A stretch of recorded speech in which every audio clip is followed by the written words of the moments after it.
রাজশাহীর ঐতিহ্যবাহী এই শহরের সিটির সম্মানিত প্রশাসক সাহেব এখানে রয়েছেন, মাহফুজুর রহমান রিটন।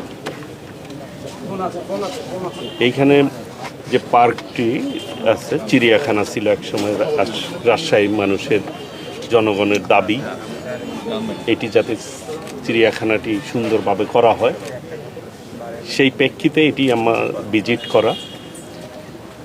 এটাকে কিভাবে সাফারি পার্কের আওতায় করা যায়, রাজশাহী জনগণের যে দাবি, সেই দাবি অনুযায়ী এটিকে সাজানোর জন্য আমি সশরীরে এসেছি এবং দেখলাম।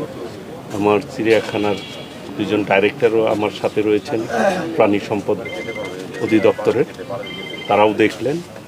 আমরা একটি বিশেষজ্ঞ টিম পাঠাবো, এটা কিভাবে করবো আমরা এই রাজশাহী নগরের উন্নয়নের জন্য। রাজশাহী মানুষের চাহিদা অনুযায়ী তারা তাদের দাবি প্রেক্ষিতে মূলত এই ভিজিট।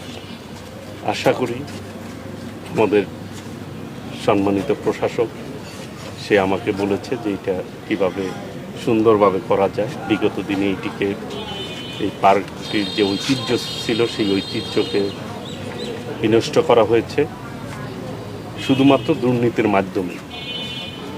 অর্থ লোভের কারণে এই পার্ক চিড়িয়াখানাটিকে তারা ধ্বংসের দ্বার প্রান্তে নিয়ে গিয়েছে, অস্তিত্ব বিলীন করে দিয়েছে প্রায়। সেটাকে পুনরায় কীভাবে উদ্ধার করা যায়, সুন্দরভাবে গঠন করা যায়, সেই লক্ষ্যেই আমি আজকে উপস্থিত হয়েছি।